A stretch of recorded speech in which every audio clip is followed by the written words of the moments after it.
लेकिन अब समय आया है, कितने दिन तक हम उनकी आलोचना करते रहेंगे।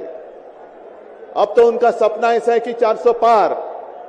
मैं पूरे देश को आह्वान करना चाहता हूं कि एक व्यक्ति और एक पार्टी की सरकार देश के लिए खतरनाक हो गई है और अब वो समय आया है कि एक पार्टी और एक व्यक्ति की सरकार नहीं चलेगी।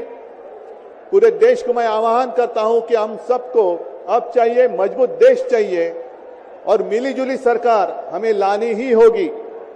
देश में जितने सारे प्रांत हैं, जितने सारे राज्य हैं, उनका सम्मान करने वाली सर्वतोमुखी सरकार अगर हम लाते हैं तो ही देश बच सकता है, नहीं तो फिर आपका सवाल है, आपका भविष्य आप किसके हाथ में देना चाहते हो।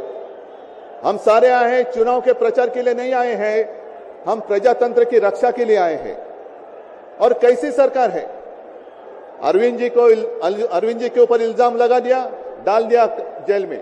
हेमंत जी के ऊपर इल्जाम लगा दिया, डाल दिया जेल में। ये कौन सा तरीका है?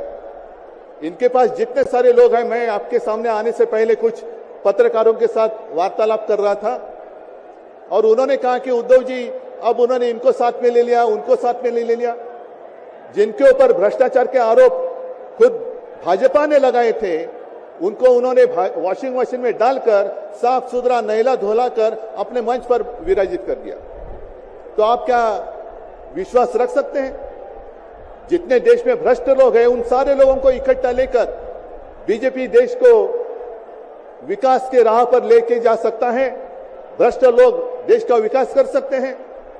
तो ये सारी उनकी जो बातें हैं, आज जो अपनी रैली है, किसी ने कहा कि बीजेपी ने इस रैली को ठगों का मेला कहा है। क्या आप सारे लोग ठग हैं? मेरे देश के वासी, मेरे देश प्रेमी लोग क्या ठग हैं? ये तो भ्रष्ट लोग हैं, भ्रष्टाचारी लोग हैं जो भाजपा में है, जुमलेबाज लोग हैं।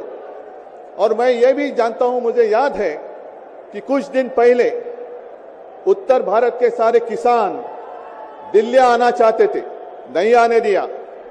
उनके जो रास्ते थे उसमें खिले डाल दिए, उनके ऊपर टीयर गैस छोड़ा, लाठीचार्ज किया। तो मैं पूरे देश के किसानों को आह्वान करता हूं, आप अन्नदाता हो, आप अन्नदाता हो, अन्नदाता देवो भव हमारी संस्कृति है। जो सरकार किसानों को आतंकवादी मानते हैं और जो सरकार किसानों को दिल्ली आने से रोकती है, तो पूरे अब समय है कि पूरे देश के किसानों ने किसानों को आतंकवादी समझने वाली भाजपा सरकार को दिल्ली आने से रोकना होगा। जैसे आपकी राह, उन्होंने आपके रास्ते दिल्ली आने से रोकी थी, वैसे अब किसानों ने बीजेपी को दिल्ली आने से रोकना ही होगा।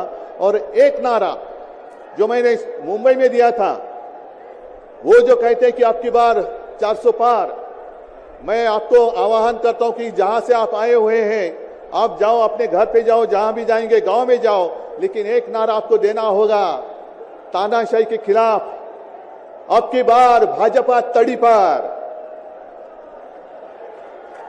अब की बार भाजपा तड़ी पार।